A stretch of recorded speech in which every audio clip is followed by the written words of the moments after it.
In the past, after a relapse, I felt absolutely terrible. Shame, frustration, anger with myself, and I just didn't want to go out and see anybody. I didn't really want to even be here. I remember like one time I literally went up to the eighth floor in my block of apartments, and I was just like looking down and thinking, like, yeah, I just don't want to be here. I was never actually going to do that.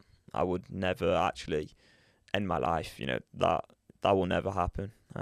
But that is how intense the feelings were in that moment, because I was totally out of control. Didn't feel I had any control over myself, and I felt so alone and isolated.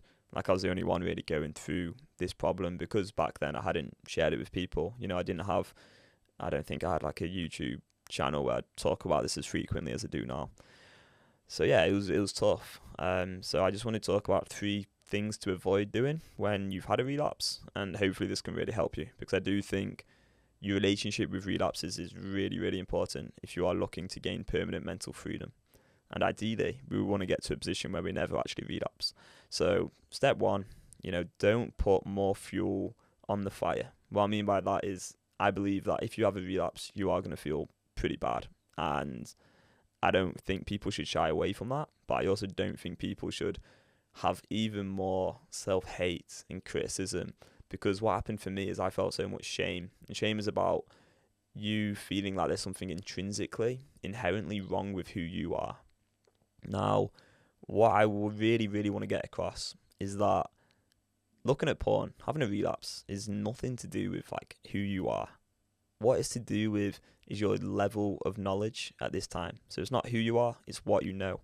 That's really, really key to understand, because I was only able to actually quit porn for good by learning a new way of thinking and changing and reinstalling a new mindset. When I did that, I was able to actually quit porn properly, effectively, and stay stopped correctly.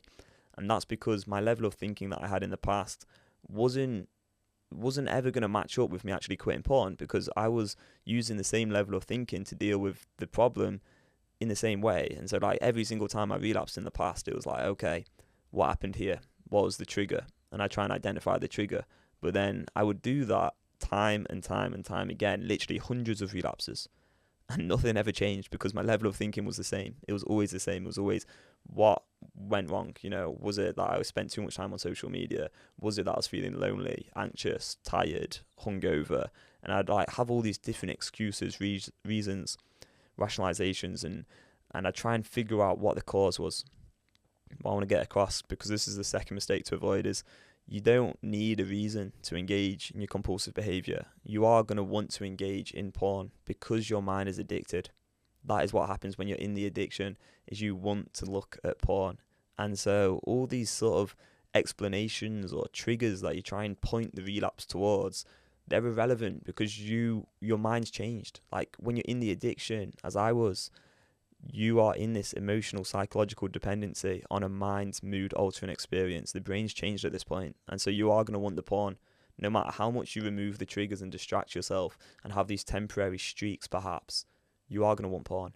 And so when you know that, and you know that's the only reason that you've engaged in the porn is because you want porn and you don't know how to deal with those urges, when you know that, then you don't need to go and look for these explanations or point to the triggers as an excuse, because removing your triggers is not a sustainable solution. It won't work. It did not work for me.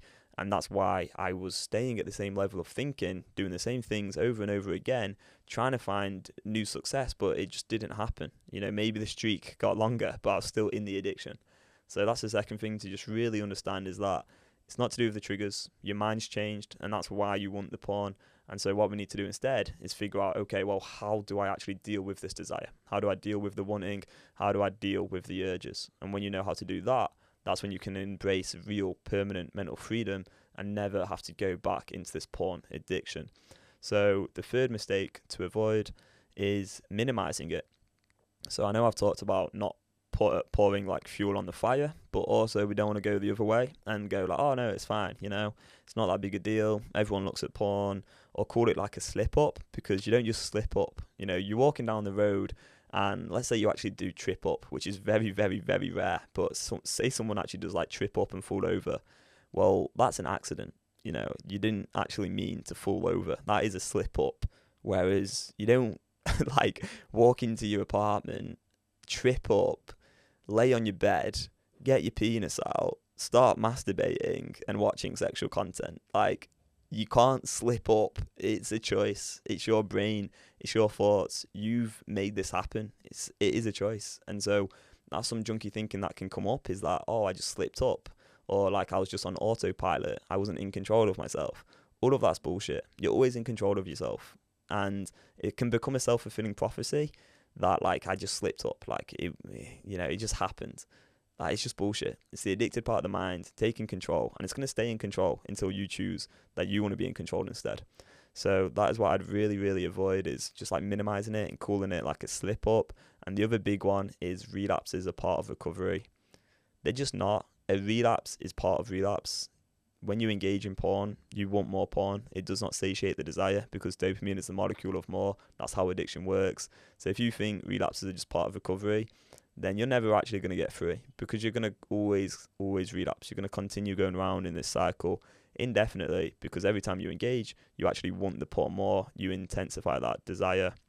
You create more cravings. And to actually gain permanent mental freedom from this, what you want to do is go cold turkey and actually quit this for good. Otherwise, the addiction stays in control indefinitely. So there are 3 mistakes to avoid, just to go over them again. The first one is, don't be like too hard on yourself. It's not about who you are, it's about what you know. The second one is to don't like try and figure out some triggers, and acknowledge that instead actually the only reason that you've looked at porn is because you want porn, because your mind's involved in this addiction right now, and we can change that by dealing with the urges effectively with an actual tool. And then the third thing is not to minimize the addiction.